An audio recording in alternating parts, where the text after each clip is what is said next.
සත්‍යයෙහි රැඳෙනා සත්‍යයට නැමෙනා සත්‍යයෙහි රුවිනා විසුර නිති දිලෙනා විසුර නිති දිලෙනා විසුර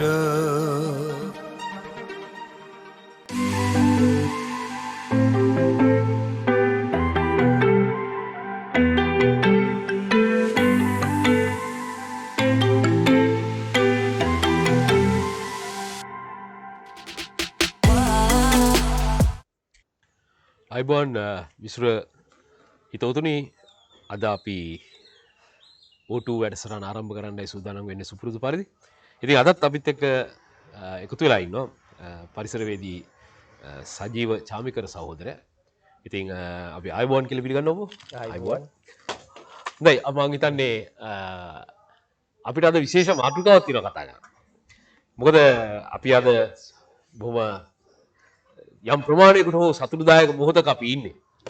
මොකද ඊයේ පෙරේදා දවස් වල විශේෂයෙන් ගිය සෙනසුරාදා 9 වෙනිදා මම හිතන ලංකාවේ විශේෂ සන්ධිස්ථානය ලංකා ඉතිහාසයේ අපේ විශේෂයෙන් තරුණ පරපුර මාස 3ක් තිස්සේ ගෝල් ෆේස් පිට්ටනියේ ඉඳගෙන කරපු අරගලයේ එක්තරා සන්ධිස්ථානයකට ආවා. උන්ට පුළුවන්කමක් ලැබුණා විශේෂයෙන් ජනාධිපති මන්දිරය සහ ජනාධිපති ලේකම් කාර්යාලයත් ඒකම අගමැති මන්දිරයත් අර්ලේකම් මන්දිරය අත්පත් කරගන්න. ඉතින් මම හිතන්නේ මේක යම් ආකාරයක ජයග්‍රහණයක සලකුණු තියෙන්නේ. ජයග්‍රහණය නෙමෙයි ජයග්‍රහණයක සලකුණු තියෙන්නේ. ඉතින් ඒ පසුබිම ඉඳගෙන තමයි අද අපි මේ සාකච්ඡාව කරන්න බලාපොරොත්තු වෙන්නේ. ඉතින් අපි හිතුවාද අරගලය අතරතුර පරිසර විනාශය ගැන කතා කරන්න, පරිසර ව්‍යසනය ගැන කතා කරන්න. ඉතින් මම හිතන්නේ මේ මාතෘකාවටත් ඉතාම හොඳම සම්පත්දායක තමයි සජීව චාමිකර සහෝදරයා. ඉතින් අපි කැමති විශේෂයෙන් මේ මොහොතේ ඔබගේ අදහස ඉස්සෙල්ලාම දැනගන්න මේ අරගලේ මේ මොහොතේ තියෙන තත්ත්වයත් ඊට පස්සේ අපි පරිසරික කතන්දරයට යමු. ඔව් ඇත්තටම දැන් අරගලිය මතුවෙන්න බලපාන ප්‍රධාන සාධක තියෙනවානේ. දැන් අපි මේ අරගලයත් සමග ඇති වෙන පාරිසරික ව්‍යසනය කිව්වහම මේ අරගලයේ හේතුවෙන් පාරිසරික ව්‍යසන ඇති වෙන ස්වභාවයක් ගැන නෙමෙයි මේ සාකච්ඡාවේදී අපි මතු කරන්නේ. මේ අරගලය මේ පවතින මේ වර්තමාන මේ කාලවකවානුව තුළ අපි කියන්නේ කොළඹින් පිට මොකද වෙන්නේ කියන එක. ඒ කියන්නේ කොළඹින් පිට බොහෝ ප්‍රදේශවල අද වන විට ඇති වෙලා තියෙන විවිධ තත්වයන් තියෙනවා. මොකද හේතුව තමයි දැන් මේ අරගලය මතුවෙන්න පදනම් ගණනාවක් වැටෙනවානේ. නේද? දේශපාලනික සහ ආර්ථික මේ බිඳ වැටීම් එක්ක ඊට පස්සේ මේක හරහා එක පැත්තකින් අපි දන්නවා තෙල් නැති වෙලා තියෙනවා. ගමනාගමනය ලොකු මේ ගැටලුවකට පරිවර්තනය වෙලා තියෙනවා. ඊට අමතරව රාජ්‍ය ආයතන ඇතුළුව පෞද්ගලික ආයතනවල කාර්යයන් බොහෝ දෙයක් මේ කියන්නේ එක සමහර පැති වලින් ඒවා මේ අඩපණ වෙලා තියෙනවා. ඉතින් මෙන්න මේ තත්වයන් පදනම් කරගෙන අපි හිතනවට වැඩිය පාරිසරික ව්‍යසනයන් ගණනාවක් අපේ රට තුල සිදු වෙමින් යනවා. මොකද හේතුව තමයි දැන් මේ අවස්ථාව පාදක කරගන්නවා. මොකද එක පැත්තකින් මේ සමාජයේ වැඩිපුර කතා බහට සහ කේන්ද්‍රගත වෙනවා මේ අරගලයන්. ලංකාව පුරාම යන අරගලයන්. මේවට තමයි වැඩිපුර මාධ්‍යවල අවධානයත් යොමු වෙලා තියෙන්නේ. දැන් එතකොට ඊට පස්සේ ඊට අමතරව පවතිනවා මේ ඉන්ධන මේ ගැටලුව ඇතුළුව මේ වගේ තත්වයන් ගණනාවක් තියෙනවා. ඒ හින්දා රාජ්‍ය ආයතන වල කාර්යභාරයන් බොහෝ ප්‍රමාණයක් මන්දගාමී වෙලා තියෙනවා. මේ தત્ත්වය පාදක කරගෙන දේශපාලඥ සම්බන්ධතා තියෙන ජාවාරම්කරුවෝ රට තුල විවිධ ස්ථානවල මහා පරිමාණයෙන්ම සිදු කරන පාරිසරික ව්‍යසනයන් ගණනාවක් තියෙනවා. ඉතින් මෙන්න මේ පිළිබඳව තමයි මම හිතන්නේ අපේ මේ සාකච්ඡාවේ ගොඩනැගෙන්න ඕන කරන අදහස විදිහට මම දකින්නේ. මොකද හේතුව තමයි දැන් අපි මේ සාකච්ඡාව තුළදී අවසානයේදී මතු කරගන්න හදන කාරණා මෙන්න මේක පදනම් කරගන්න ඕනේ කියන එක තමයි මගේ අදහස. දැන් ලංකාව පුරාම දැන් මේක සිදුවෙන ආකාරය ගැන පොඩ්ඩක් සඳහන් කරොත් එහෙම සමහර අවස්ථාවලදී තියෙනවා මේ අරගලය පාරිසරික ව්‍යසනයන් පිටු දකින්න හේතු සාධක වෙලක් තියෙනවා. සමහර තත්ත්වයන් තියෙනවා මේ අරගලය රට පුරාම සිද්ධ වෙද්දී අනිත් පැත්තෙන් තව ජාවාරම්කාරී කණ්ඩායම් ඇතුළුව සමහර කණ්ඩායම් පිරිසක් මේක පාදක කරගෙන තමන්ගේ ජාවාරම් ඊටාම මේ වේගවත්ව සහ සක්‍රියව ක්‍රියාත්මක කරමින් පවතිනවා. ඉතින් මේ දෙක අතර තමයි අපේ සාකච්ඡාව මම හිතන්නේ යොමු වෙන්න අවශ්‍ය වෙන්නේ. දැන් මංගෙන අර්ගලය කියපුවාම සජීව ඉටිකක් පුළුල් කතන්දරයක් මහිතන්නේ ඔබගේ විෂයට අදාළ ගත්තාම මනුස්්‍යයා මිනිසා කැලෙන් එලියට ආපිලා ඉඳල කරේ අරගලයක් පරිසර ඇත්ත එක එතුර ඒ ඉතා තාමත් ඒ අරගලය නියලමින් ඉන්න තුර එක අටත් කර ගන්නවාද නැද්ද එකත් එක එකට ජීවත්වෙනවාද නැද්ද කියන අරගලයක් තාම තියෙනවා. එතොට අනි පැත්තෙන් අපි කතා කරන ඔබ සඳහන් කරපු දේශපාලන ආර්ථික ශේත්‍රය තුළ ඇතුළ තියෙන අරගලත් තිය. ඉතින් දැක නමුත් මේ මොහොතේ ලංකාව මේ මොහොතේ පවතින තත්ත්වය එක්ක එක්තරා විදිහකට මේ අරගලේ මේ මොහොතේ අරගලත් එක තම සාකච්ඡාවට ගන්න කැමති ටිකක් මේ අරගලය නිසා ඇතිවෙච්ච තත්ත්වයන් දැන් මේ මොහොතේ ඉස්සෙල්ලා මම දැක්කා අරගල භූමියේ ඉන්න අරගලය කරගෙන ගිය තරුණ කණ්ඩායම් පොලිස් මූලස්ථානයත් එක්ක සාකච්ඡාවකට යනවා කරනවා. උන් ප්‍රශ්න කරනවා පොලිසිය. මං කියන්නේ දැන් ඔබ ඔය කියන අපි කියන මේ සිදින පාරිසරික ව්‍යසනයන් වලට වෙනස් ආකාරයක ශක්තියක් හයියක් මේ මොහොතේ ඇතිලා නැද්ද? අපි මෙතනට යන්න ඉස්සෙල්ලා. ඔව් මම හිතන්නේ එහෙම හයියක් ඇති වෙච්ච තැන් තියෙනවා. දැන් උදාහරණයක් හැටියට අපි පහුගිය දවස්වල වාහරේ ප්‍රදේශයට මේ ගියා මේ කියන්නේ වාහරේ ප්‍රදේශයේ ජනතාවගේ වාහරේ කලපුව මේ ඒ කියන්නේ මේ කලපුව කියලා කියන්නේ මේ කලපුව ආශ්‍රිතව ජීවත් වෙන ජනතාව මාස 6ක කාලයක් මේ දීවර කර්මාන්තේ නිරත වෙනවා. ඊට අමතරව සමහර ප්‍රදේශවල මේ කලපුවේ සමහර ප්‍රදේශ තියෙනවා ඒවා බාධිය අවස්ථාවේදී එහෙම නැත්නම් තව මාස 6ක් විතර කියන්නේ මේ වලාල කාලේට ඒ ප්‍රදේශ මේ තරමක් දුරකට මේ වාකරේ කියන්නේ කොයි ප්‍රදේශයේද කියලා අපිට සමහරට නරඹන්නට වැදගත්. ඔව් වැදගත් වෙනවා. මම හිතන්නේ මේ බැටික්ලෝ එහෙම නැත්නම් අපි කියන මඩකලපු දිස්ත්‍රික්කයේ තුල පිහිටලා තමයි තියෙන කලපුවක් තමයි වාහරේ කලපුව කියලා කියන්නේ. නැගෙනහිර පළාතේ පිහිටලා තියෙන. එතකොට මේ කලපුව කියලා කියන්නේ අපි මඩකලපුව දිස්ත්‍රික්කයේ ගත්තාම සුවිශේෂීම පද්ධතියක්. මොකද ඒකට හේතුව තමයි සුවිශේෂීම පද්ධතියක් කියන එකේ අදහසම තමයි මොකද විශාල කලාපයක පැතිරිච්ච කලපුවක් විදිහට තමයි මේ කලපුව හඳුන්වන්න පුළුවන් වෙන්නේ. මේ කලපුව පද්ධතිය තුල කඩුලාන පද්ධති විශාල ප්‍රමාණයක් දකින්න ලැබෙනවා. ලවණ පද්ධති දකින්න ලැබෙනවා. ලවණ වගුරු බිම් මේ දකින්න ලැබෙනවා. ඉතින් මේවා එක පැත්තකින් නොගැඹුරු මුහුදු තීරයේ ජීවත් වෙන ජීවීන්ගේ ඊටාම හොඳින් බෝ වෙන කලාප. මේ කඩුලාන පද්ධති වල සහ ලවණ වගුරු බිම් වල තමයි මේ ජීවි විශේෂ බෝ වීම සිද්ධ වෙන්නේ. එතකොට මේ කලපුව ප්‍රයෝජනෙට ගන්නවා සුළු පරිමාණ දීවර කර්මාන්තයේ එතන එහෙම නැත්නම් සුළු පන්න දීවර කර්මාන්තයේ දෙන ජනතාව විශාල වශයෙන් පාවිච්චි කරන කලපුවක්. මේ කලපුවේ මත්ස්‍ය විශේෂ ඒ වගේම ඉස්සෝ කකුළුව ඇතුළු මේ සතුන් ඇල්ලීම බහුලව සිදු කරන කලපු පද්ධතියක්. දැන් මේ කලපු පද්ධතියනොත් එක කොටසක මේ වන විට අක්කර 60ක භූමියක් කොටස් වලට වෙන් කරලා ජාතික ජලජීවි සංවර්ධන අධිකාරිය මැදිහත් වීමෙන් ඒ විතරක් නෙමේ මේ දේශපාලන මැදිහත් වීම මත තමයි මේ ක්‍රියාවලිය සිද්ධ වෙන්නේ. මේක හරහා මේ භූමියේ අක්කර 60ක භූමියක් කොටස් වලට බෙදලා තිලාපියා මසුන් බෝ කිරීම සඳහා වන ව්‍යාපෘතියක් විදිහට තමයි කලපුව ඇතුළ මේ දේශපාලන හිතවත්කම් තියෙන පුද්ගලීන්ට බෙදලා දීලා තියෙන්නේ.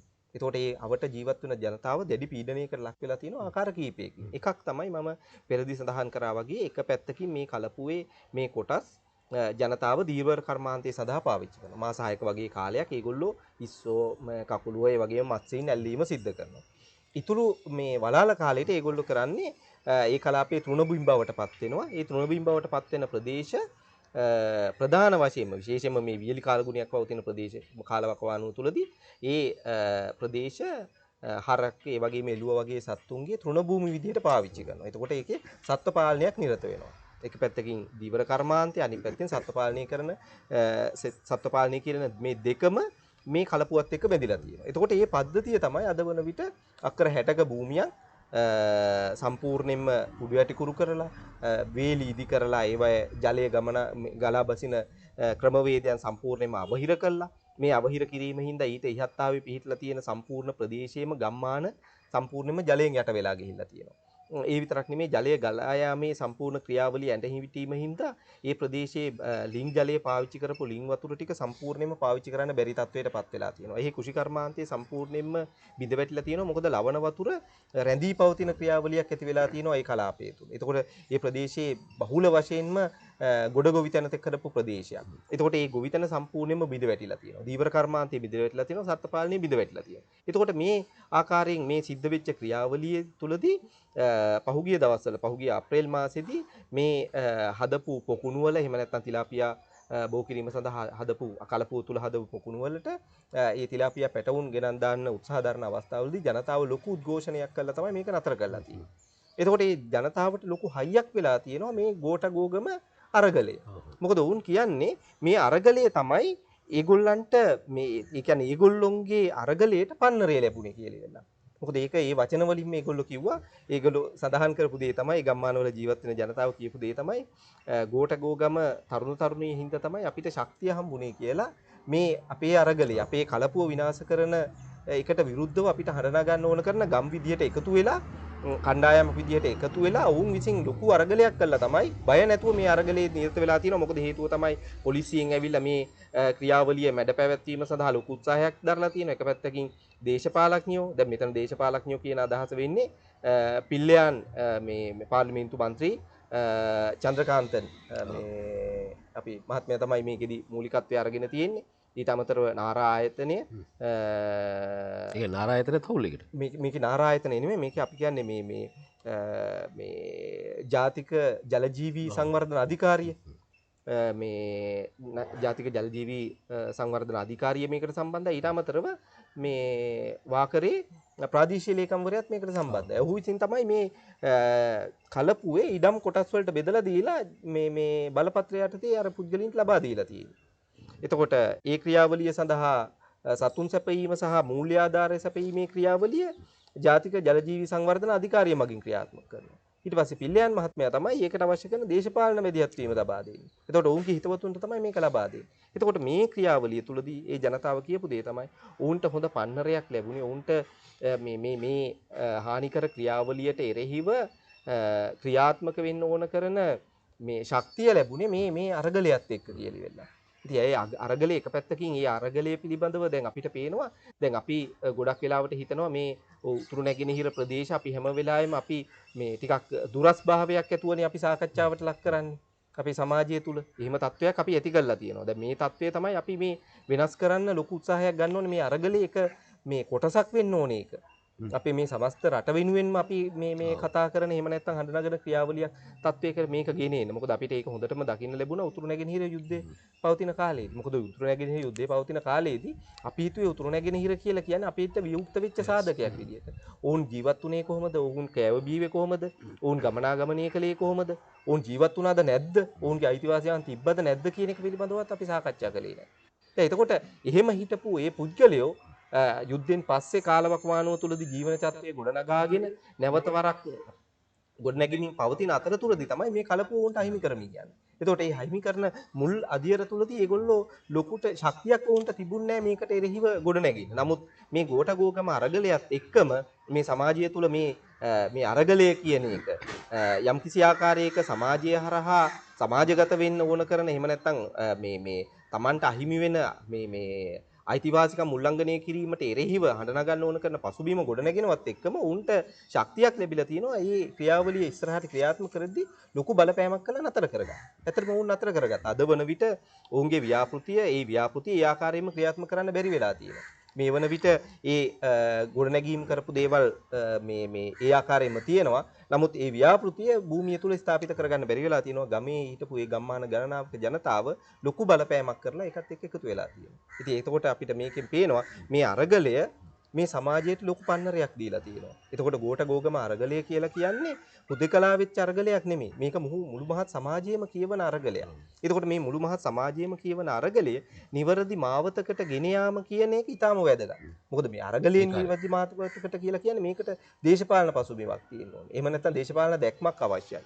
ඒක මේ සමාජ දැක්මත් එක්ක එකට කරගන්න ඕනේ. අනිත් අරගලයන් එක්ක සම්බන්ධ වෙන්න ඕනේ. මොකද මේක ඒ කියන්නේ මේ ගෝඨගෝගම අරගලයේ හුදකලා අරගලයක් අනිත් රටේ අනිත් ප්‍රදේශවල තියෙන අරගල හුදකලාව ක්‍රියාත්මක වෙන්න බෑ. මේ සමස්තය අපේ රටේ මේ ජනතාවත් එක්ක තියෙන ගැටලුත් එක්ක තමයි මේ අරගලය යන්නේ. එතකොට මේ අරගලය සමස්තයක් වෙන්නේ ඒක හැම කෙනෙක්ම මේක ග්‍රහණය කරගන්න මට්ටම අනුව තමයි ඒක තීන්දුව වෙන්නේ. හොඳයි. ඔබ දැන් මේ විශේෂ වාකරේ කතන්දරෙත් එක්ක මම හිතන්නේ වාකරේ ඉතා තදින් යුද්ධ පැවති ප්‍රදේශයක්. ඒතර ඔබ සඳහන් කළ ආකාරයටම ඒ ජනතාව නැවත රැකී සිටීමට ගන්න උත්සාහයන් වලට අපි ආපහු අනිත් පැත්තට නම් ඉන්නේ. නැවත අර පරණ ඔවුන් අපිට කරපු චෝදනාව. ඒ කියන්නේ ඔවුන්ට ජනතාවක් හැටියට මේ පොළොවේ ජීවත් වෙන්න තිබිච්ච අයිතිය අහිමි කිරීමක් තමයි ආයෙ වෙන්නේ. උන්ට ජීවත් වෙන්න ක්‍රමයක් නැත්නම් උන්ට ජීවන වෘත්තිය කරගෙන යන්න ක්‍රම නැතුව ගියොත් නැවත අර පරණ තත්ත්වයට යනවා කියන එක නේද? ඒ නිසා ඒවා ඇත්තටම ආමන්ත්‍රණය කරන ශ්‍රී ලංකාරණේ තමයි මම හිතන්නේ මේ අරගලෙන් මේ මෑතක නැවත මතුවෙමින් තියෙන කාරණේ තමයි දැන් දේශපාලඥයෝ විතරක් නෙමෙයි උන්ට විතරක් නෙමෙයි අපේ එරෙහි වෙන්න ඕනේ නිලධාරීන් කියන කොට්ටාසය පිළිබඳවත් අවධානය දෙන්න ඕන. මොකද ඔවුන් තමයි අනිත් පැත්තෙන් ඉන්න ප්‍රධානම වගකීම් මේ උන්ට නිශ්ශබ්දලා ඉන්න බෑ කියන්නේ. ඒතකොට දැන් මේ කියපු කතන්දරය ඇතුලේ වාකරේ කතන්දරය ඇතුලේ ඉතා පැහැදිලි දේශපාලඥයෝයි නිලධාරීන්වෝ ඔක්කොම එකතු වෙලා තමයි මේ අවුල කරන්නේ. ඒතර මට දැන් තව ප්‍රශ්න එකක් තියෙනවා දැන් මේ අරගලයේ අතරතුර තව මොනවද පරිසර විනාශ වෙච්ච කාරණා දේවල් ගැන කියලා. නමුත් මම ඊට ඉස්සෙල්ලා කැමතියි දැන් මේ පරිසරය කියන කතන්දරේ තනි රටක් ඇතුළත විසඳ ගන්න පුළුවන් ප්‍රශ්න නෙමෙයිනේ. විසඳ ගන්න පුළුවන් දේවලුත් තියෙනවා. සමහර දේවල් බෑ. දැන් අපි කිය ගෝලී උණුසුම වගේ එකක් අපි දැන් වැඩි දැන් කතා කරන්නේ නැහැ. නමුත් ඒක තනි රටක් ඇතුළත මේක විසඳ ගන්න බෑ. මේක මුළු පෘථිවිය ගෝලයටම බලපාන ප්‍රශ්නයක්. ඒතර ඒක ජාත්‍යන්තර වැඩක්. ඒතර ඒක කොහොමද ඒවට කොහොමද මේ අරගලය අපි යොමු කරගන්නේ හෝ ඒව සම්බන්ධ වෙන්නේ අනිත් ලෝකෙ තියෙන අනිත් අරගල වලත් එක්ක. ඔව් මම හිතන්නේ මේ අපි ඒ කියන්නේ තව ඒ කියන්නේ ලොකු පරාසයක සාකච්ඡාවක් කරන්න අවශ්‍ය මාතෘකාවක්. මොකද හේතුව තමයි දැන් පළවෙනි මේක තමයි දැන් අපි හිතනවා මේ කාලගුණික දේශගුණික විපර්යාස ගෝලීයයි. සමහර වෙලාවට මේ ගෝලීය මට්ටමින් සිදුවෙන දේවල් වලට අපිට වගකීමක් නැහැ වගේ අදහසක් තමයි මේ සමාජය තුළ මම හිතන්නේ ඇති කරලා තියෙන්නේ. මේ ඒකම තමයි මම හිතන්නේ ඔබ මේ විදිහට ඒ කියන්නේ ඒ සමාජයේ ඒක අපි නිවැරදි කරන්න ඕන කරන මාවත ගොඩනගන්නත් අවශ්‍ය වෙනවා. ඒක තමයි මම හිතන්නේ මේ ප්‍රශ්නේ අරමුණ කියලා මම හිතනවා. දැන් අපි ගත්තාම පළවෙනි මේක තමයි ගෝලීය මට්ටමින් තමයි කාලගුණික දේශගුණික විපර්යාස ඇති වෙන්නේ. අනිත් එක තමයි මේ කාලගුණික දේශගුණික විපර්යාස කියලා කියන්නේ ඇත්තටම මේ පෘථුවිය තුලට ආගන්තුක හෝ එහෙම නැත්නම් මේ අලුතෙන් ඇති වෙන තත්වයන් නෙමෙයි. මේ කාලගුණික දේශගුණික විපර්යාසයන් මත තමයි මේ සමස්තය තීන්දුව වෙන්නේ. හරි. එතකොට දැන් ගැටලුව වෙලා තියෙන්නේ මේ කාලගුණික දේශගුණික විපර්යාස ඇති කරන්න මේ පෘථුවියේම ජීවත් වෙන ජීවියෙක් මේ පදනම් වෙනකොට තමයි මේක ගැටලුවක් වෙන්නේ. අනිත් පැත්තෙන් ඊළඟ එක තමයි දැන් මේක ගෝලීය මට්ටමින් සිදුවෙන ක්‍රියාවලිය තුලදී අපේ රට ඒකට සූදානම්ද? ඒ කියන්නේ අපි අපේ සම්පත් විනාශ කරගෙන තිබ්බොත් මේ ගෝලීය මට්ටමින් සිදුවෙන මේ ක්‍රියාවලියට අපිට මුහුණ දෙන්න බැරි වෙනවා. දැන් ජාත්‍යන්තරව ලොකු සාකච්ඡාවන් මේ සම්බන්ධයෙන් ගොනු වෙනවා. එතකොට මේ සාකච්ඡාවන් යන අතරතුරදී අපි කොහොමද මේකට කොටස්කරුවෝ වෙන්නේ? දැන් උදාහරණයක් හැටියට අපි කොහොමද අපේ රටේ මේ කාලගුණික දේශගුණික විපර්යාස වලින් ඇතිවෙන ව්‍යසනයන් පිටු දකින්න නම් අපි කොහොමද ගොඩ නැගෙන්නේ? හරි, එක පැත්තකින් අපි වනාන්තර ටික අපේ ආරක්ෂා කරගන්න පුළුවන් නම් මේක අපි එක පැත්තකින් අපිට පුළුවන් වෙනවා මේකට මුහුණ දෙන්න. මොකද හේතුව තමයි ඒ මත තමයි හැම වෙලාවෙම තීන්දුව වෙන්නේ මේ ගෝලීය මට්ටමින් සිදුවෙන ක්‍රියාවලිය අපේ රටට වෙන බලපෑම. ඔව් නෑ මම අහන්නේ දැන් ඒක මුහුණ දෙන්නද නැත්නම් මේ ගෝලීය වශයෙන් සිද්ධ වෙන දෙයට එරෙහිව යම් වැඩක් යම් දායකත්වයක් දෙන්න පුළුවන් වෙනවා. දැන් අපිට විතර රැකෙන්න බෑනේ නේ ඕකස්සේ. ඔව්. දැන් අපේ වනාන්තර ටික රැකුණයි කියලා අපිට මේ ගෝලීය උණුසුම අඩු වෙන්නේ නෑනේ. මොකද ඒක ලෝකේ අනිත් රටවලුත් කරන එකට අපිට බලපාන නිසා.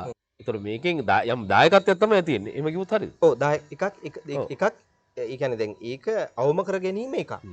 හරි. දැන් එතකොට දැන් උදාහරණයක් හැටියට දැන් අපි මේ වාහරේ කලපුවේ අපි කතා කරපු සිදුවීම. දැන් එතකොට කලපුව විනාශ කරලා අපිට පුළුවන් ද කාලගුණික දේශගුණික විපර්යාස වලින් ඇති වෙන තත්ත්වයන්ට මුහුණ දෙන්න.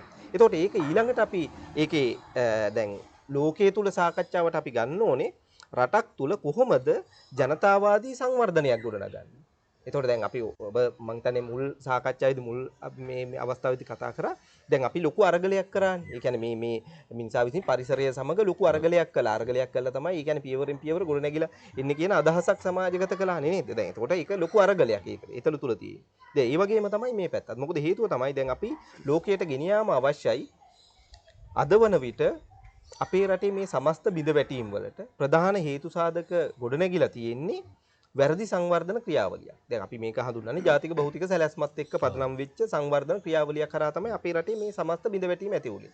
ඒක දේශපාලනික බිඳවැටීම ඇති වෙන්න බලපෑවා. අනිත් පැත්තෙන් ආර්ථික බිඳවැටීම ඇති වෙන්න බලපෑවා. අනිත් පැත්තෙන් සමාජීය බිඳවැටීම ඇති වෙන්න බලපෑවා. එතකොට මේක අත්දැකපු අපි ඒකට එරෙහිව කරපු ක්‍රියාවලිය තමයි මේ ගෝට ගෝ හෝම් මේ අරගලයේ ආරම්භය මේ ආරම්භයට පදනම සකස් වෙන්නේ. අපි එකපාරටම මේක ජාතික භෞතික සැලැස්මෙන් කියන එක සමාජයට පේන්නේ නැහැ. නමුත් මේ අපි දන්නවා පහුගිය ඉතිහාසය තුළ බලයට පත්වෙච්ච රජයන් විසින් 2011 2030 2018 2050 කියලා මේ හදපු ජාතික භෞතික සැලැස්මන් ක්‍රියාත්මක කරගෙන යාමේ ප්‍රතිඵලයක් විදිහට තමයි මේ තත්ත්වය ඇති වුනේ. දැන් එතකොට අපි දන්නවනේ දැන් උදාහරණයක් ඇටියට ගත්තාම ජාතික භෞතික සැලැස්මත් එක්ක පදනම් කරගත්තා මිනිසුන්ගෙන් වියුක්ත වෙච්ච සංවර්ධනයක් ඇති කිරීම. ඒ සංවර්ධනය ඇති කිරීම දේශපාලන ප්‍රතිරූප ගොඩනැගියා ගැනීම සඳහා එක පැත්තකින් බලපා මේ කේන්ද්‍රගත කරා. අනිත් පැත්තෙන් මූල්‍ය වංචාවන් සිදු කිරීම සඳහා ඕන කරන සියලුම පසුබිම හදන්න. ඒ කියන්නේ ජනතාවගේ සමස්ත ජනතාවගේ වෙනුවෙන් කරන සංවර්ධනයක් කියලා පෙන්නලා සමාජයට පෙන්නලා ලෝකයට පෙන්නලා ඒක හරහා විශාල කොමිස් මුදල් කුට්ටි පිටින් ගොඩනගා ගන්න ඕන කරන පසුබිම සකස් කරගන්න. එතකොට ඒක තමයි මේ ජාතික භෞතික සැලැස්ම කියලා කියන්නේ. එහෙම නැතුව මේක මේ ජනතාව කේන්ද්‍රගත වෙච්ච සංවර්ධනයක් නෙමෙයි. එතකොට අපි ලෝකයට ගෙනීම අවශ්‍යයි. මෙන්න මේ වගේ සංවර්ධනයක් ඇති කරොත් එහෙම මුළු සමස්තය බිඳ වැටෙන්නේ කොහොමද? දැන් එතකොට දැන් ඒකෙන් බිඳ වැටුනේ ආර්ථිකය විතරක් නෙමෙයි. ඒකෙන් බිඳ වැටුනේ දේශපාලනික බිඳවැටීමක් විතරක් නෙමෙයි. සමාජ ආර්ථික තත්ත්වයන් බිඳවැටීමක් විතරක් නෙමෙයි. අනිත් පැත්තෙන් පාරිසරික බිඳවැටීම. අපි ගොඩක් වෙලාවට මේ පාරිසරික බිඳවැටීම පිළිබඳව ලොකුවට සාකච්ඡාවට අරගෙන නැහැ. මොකද හේතුව තමයි අපි දන්නවා අද වන විට මේ ජාතික භෞතික සැලැස්ම ක්‍රියාත්මක කරන්න ගිහිල්ලා දැන් ආර්ථිකය බිඳවැටිච්ච එක අපිට එකපාරටම අපි මුහුණ දුන්නා. ඊට පස්සේ මේ දේශපාලනික බිඳවැටීමත් අපි මුහුණ දීලා තියෙනවා. හැබැයි අපි පාරිසරික බිඳවැටීම් තියෙන ටික අපි අමතක කරලා දාලා තියෙනවා. හැබැයි ඒක සඳහා තමයි අපි මුලින්ම අරගල කරන්න පටන් ගත්තේ. මොකද හේතුව අලිමිනිස් ගැටුම අඛණ්ඩ විදිහට වර්ධනය වුණා. ඊට පස්සේ යල මහ දෙකන්නේ වගා කරගන්න වතුර නැති වුණා. ඊට අමතරව පානීය ජල අර්බුද ඇති වෙන්න පටන් ගත්තා. ඊට පස්සේ වකුගඩු රෝගය වගේ දේවල් අධික විදිහට වර්ධනය වෙන්න පටන් ගත්තා. ඊට පස්සේ අපේ විශේෂයෙන්ම ආහාර අර්බුද කියන එක එන්න වර්ධනය වෙන්න පටන් ගත්තා.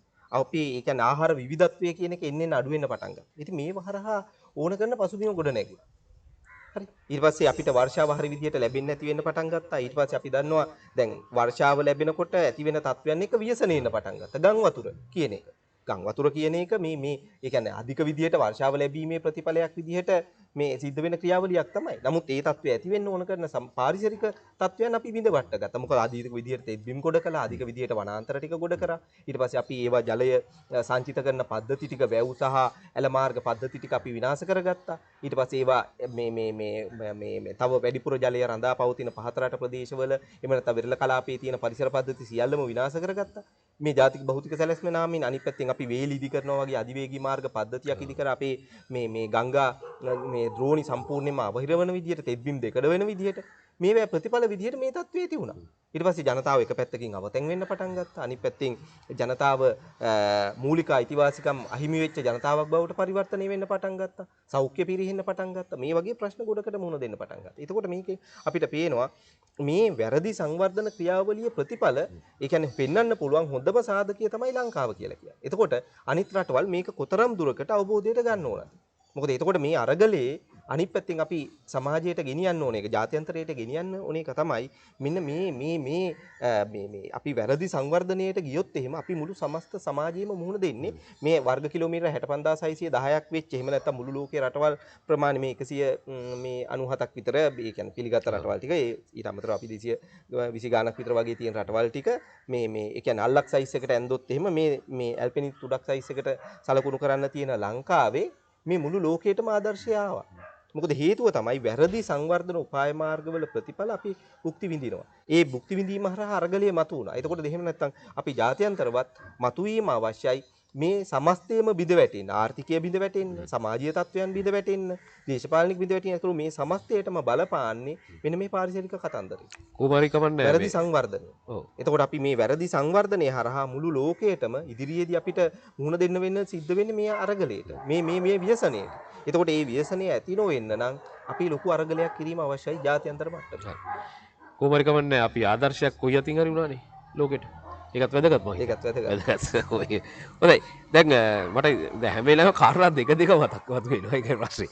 දැන් ඉස්සෙල්ලා එක ඉතුරු කැලක් තියෙනවා මේ අතර තිච්ච විනාශය ගැන. නමුත් දැන් අපි දැක්කා මේ අරගල භූමිය ඇතුලේ ඇත්තටම මේ තරුණ තරුණියෝ ඒ ජනතාව අතින් බිමට දාපු කුණු බෝතල් අරම ඔක්කොම අතු ගන්න. කෙනෙක් හොඳ වැඩක්. හරිද? පාරිසරික සම්බන්ධ කතන්ද.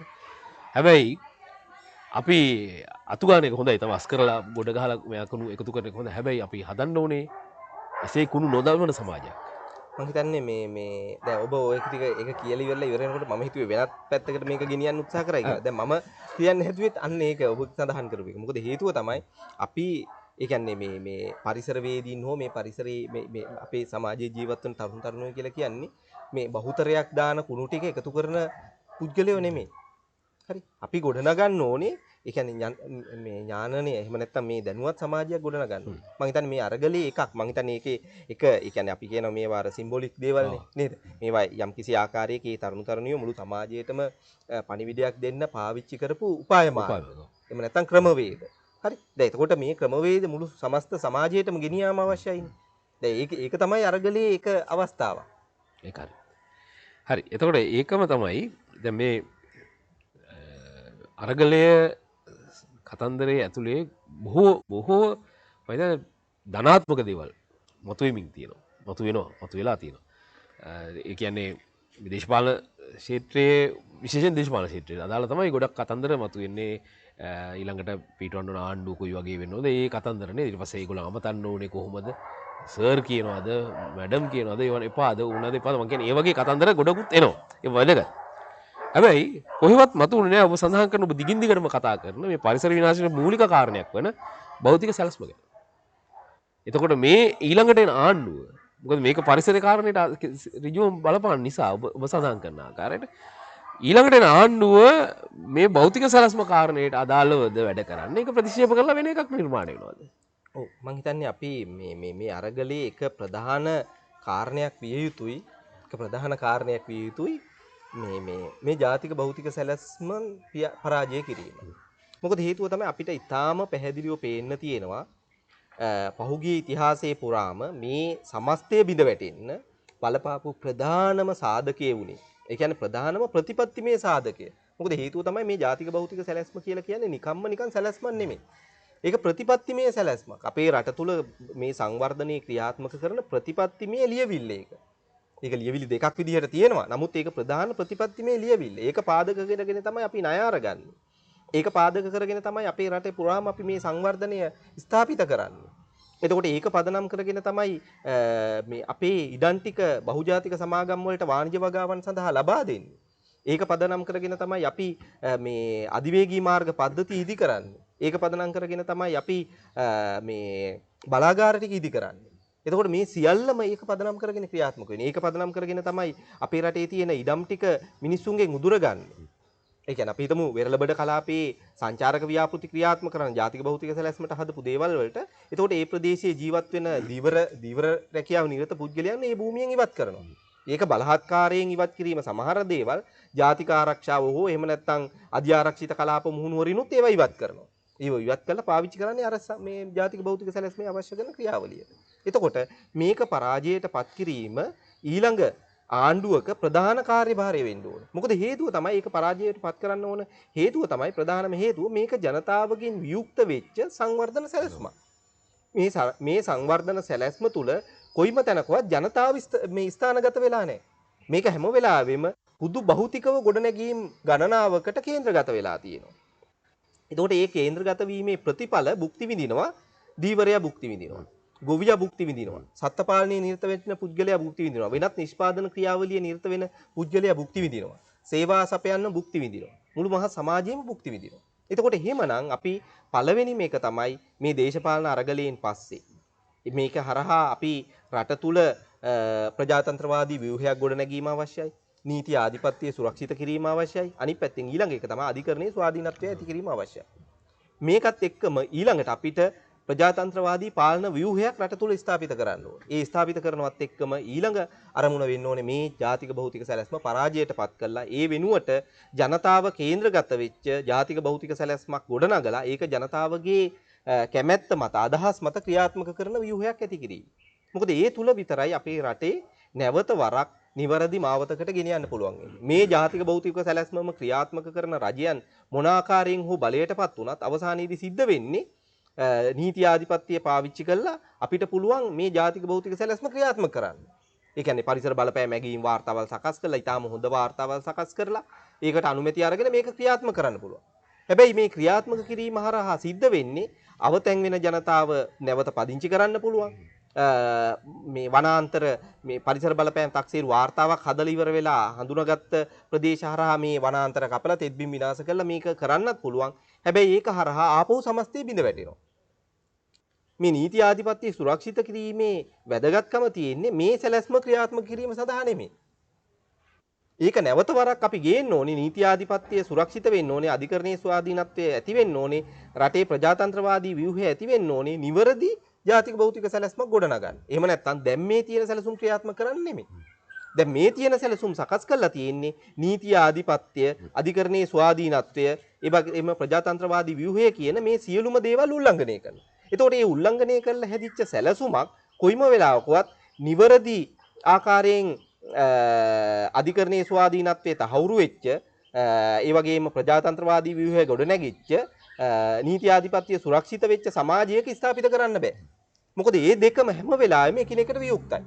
ඒ හින්දා අපි නැවත වරක් මේ පැහැදිලිවම සනාථ කරන්නේ අපේ රටේ මේ දේශපාලන අරගලයෙන් පසුව පළවෙනිම එක තමයි අපි අපේ රටේ නීති ආධිපත්‍ය සුරක්ෂිත කරගන්න ඕනේ. අනිත් පැත්තෙන් ඊළඟ එක තමයි අධිකරණයේ ස්වාධීනත්වය ඇති වෙන්න ඕනේ. ප්‍රජාතන්ත්‍රවාදී ව්‍යුහය සමස්ත සමාජය තුළම ස්ථාපිත වෙන්න ඕනේ. ඊට පස්සේ අපි මේ නිවැරදි ජාතික භෞතික සැලැස්මක් ජනතාව කේන්ද්‍රගත වෙච්ච ජනතාවගේ අදහස් මත ගොඩනැගෙන මේ ජනතාවගේ අදහස් කියලා කියන්නේ මේකේ මේ එක ප්‍රදේශයක එහෙම නැත්නම් එක දිස්ත්‍රික්කයක ඉන්න ජනතාවගේ අදහස් මත නෙමෙයි. මේක සමස්ත සමාජය තුළ. මොකද ජාතික භෞතික සැලැස්ම කියලා කියන්නේ සමස්ත සමාජයටමයි තියෙක. ඒක මේ දකුණට හෝ උතුරට හෝ මධ්‍යමට හෝ නැගෙනහිරට හෝ බටහිරට හෝ කේන්ද්‍රගත වෙන්න බෑ. ඒක සමස්තය. මොකද හේතුව තමයි සමහර ප්‍රදේශයක ක්‍රියාත්මක වෙන ක්‍රියාවලියක් අනෙක් ප්‍රදේශවලට බලපානවා. දැන් අපිට ඒක හොඳටම දකින්න ලැබිච්ච තත්ත්වය තමයි දැන් ජාතික භෞතික සැලැස්මට අනුව හම්බන්තොට තමයි පළවෙනිම මහනගරයේ ඉදිකිරීමේ සැලසුම ආරම්භ කළේ. එතකොට ඒක ඉදි කරගෙන යනකොට ලොකු අභියෝගයක් වුණා ජලය. එතකොට මේ ජලය මේ අරගන්න ඒගොල්ලෝ කලේ උමාඔය ව්‍යාපෘතිය ක්‍රියාත්මක කළා. එතකොට උමාඔයෙන් වතුර අරගෙන හම්බන්තොටට ගේන්න හදනකොට උමාඔය එහෙම නැත්නම් මධ්‍ය අපි මේ ඌව පළාත සම්පූර්ණයෙන්ම බිඳ වැටුණා. හරි. එතකොට සම්පූර්ණයෙන්ම බිඳ වැටුණා.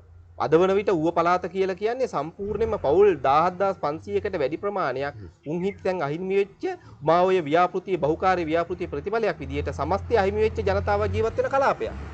අපි ඒව ගැන හිතන්නේවත් නැහැ. එතකොට අපිට පේනවා මේ ජාතික භෞතික සැලැස්ම කියලා කියන්නේ එක කොනකට කේන්ද්‍රගත වෙච්ච එකක් නෙමෙයි. මේ සමස්තය මත පදනම් වෙලා ගොඩනගන්න ඕනේ.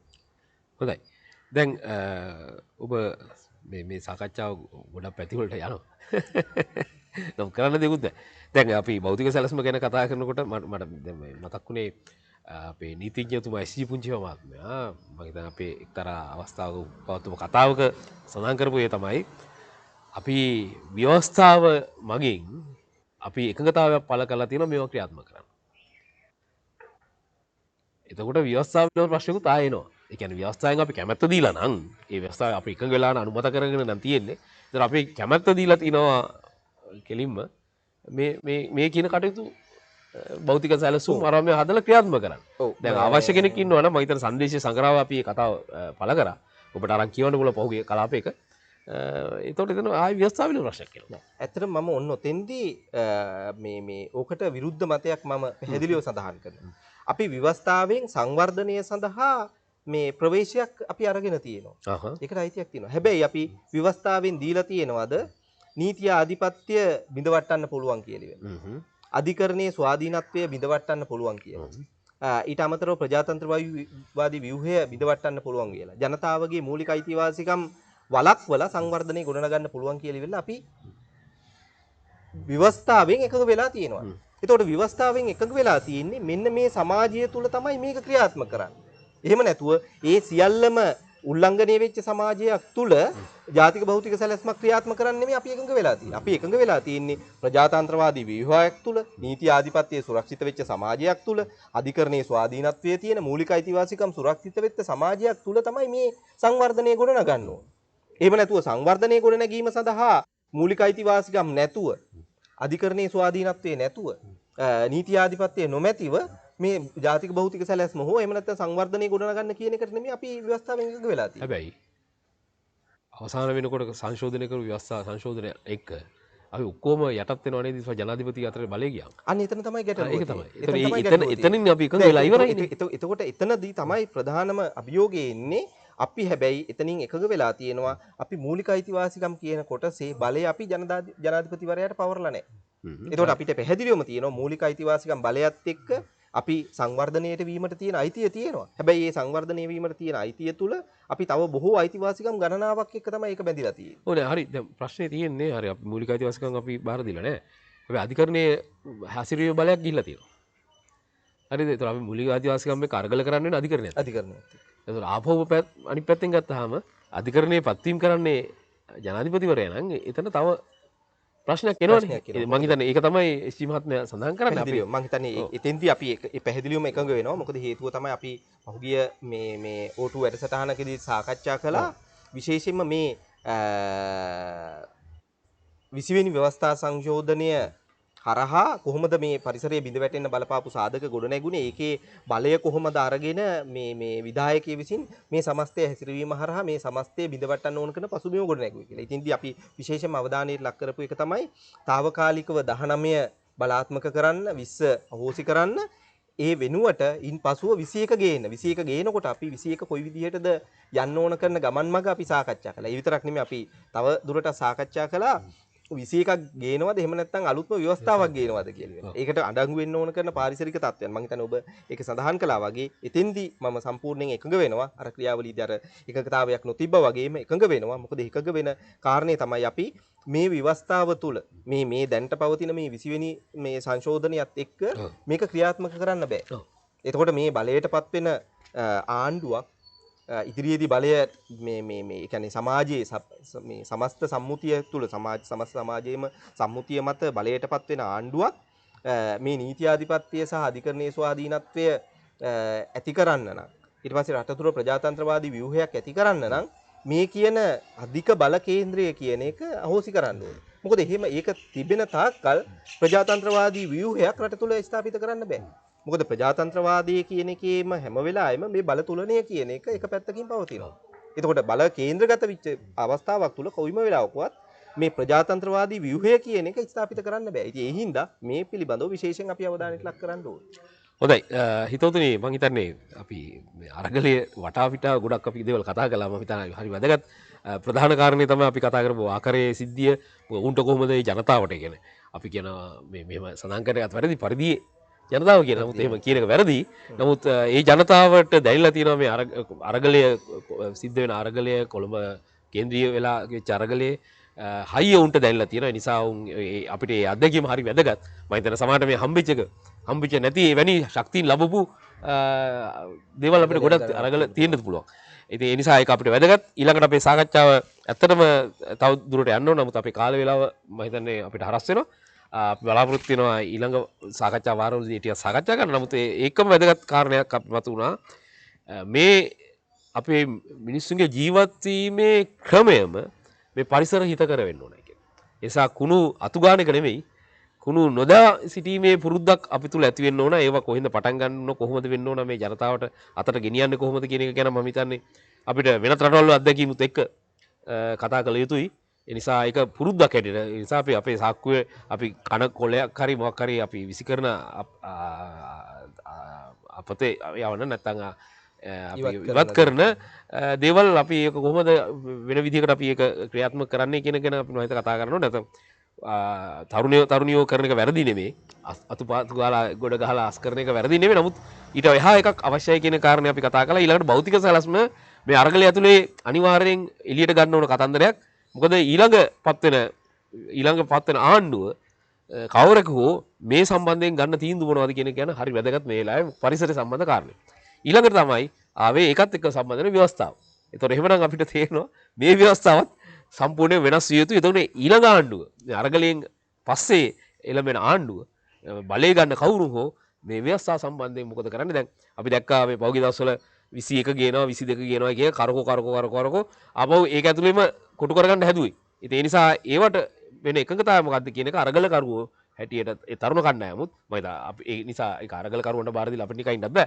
මොකද අපේ වගකීමක් හැටියට තියෙනවා. ඉතින් එහෙනම් ලබන සතියේත් අපි බලාපොරොත්තු වෙනවා සජීව සහෝදරයත් එක්ක අපිට ගොඩක් දේවල් කතා කරන්න තියෙනවා. මොකද මේ පෞද්ගලික දවස්වල දිගටම මම හිතන්නේ සිංහරාජ්‍ය සතුත් එක්ක හිටියේ.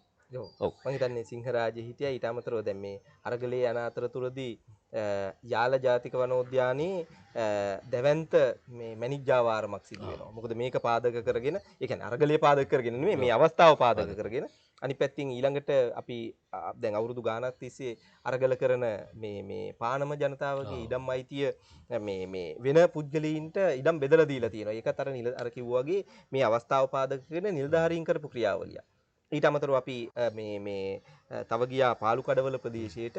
මේ වන විට ඒ ප්‍රදේශයේ කියන්නේ නින්දගම් ඉඩම් කියලා විහාරාධිපති හිමි නමක් සහ තව දේශපාලඥ කණ්ඩායමක් එකට එකතු වෙලා මහා පරිමාණයෙන් ඉඩම් බෙදනවා. මේ ඉඩම් කොල්ල එක සිද්ධ වෙනවා. මහා පරිමාණයෙන් ව්‍යාපාරිකයින් ඉඩම් ලබා දෙනවා. දැන් ඒකේ ප්‍රතිඵලයක් විදිහට දැන් අපේ ඔය ඌව පළාත් මේ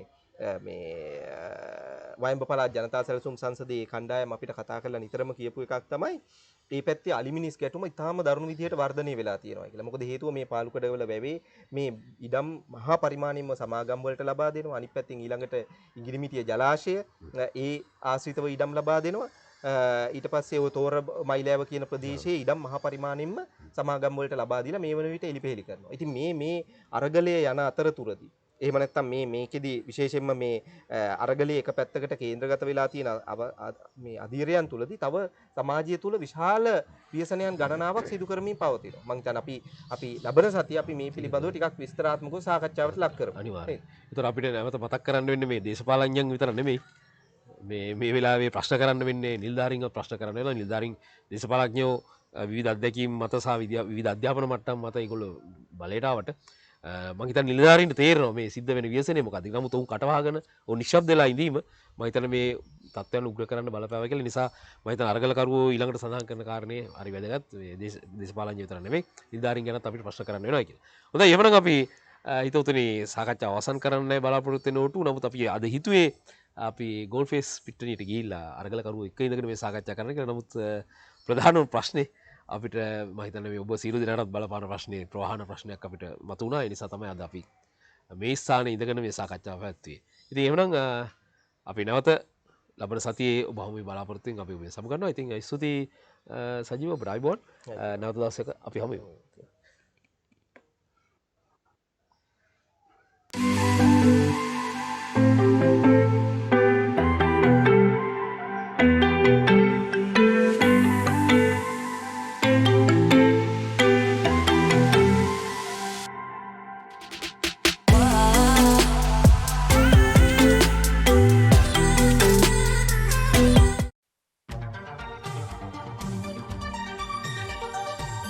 සත්‍යයෙහි රැඳෙනා සත්‍යයට නැමෙනා සත්‍යයෙහි රුවිනා විසුර නිති දිලෙනා විසුර නිති දිලෙනා විසුර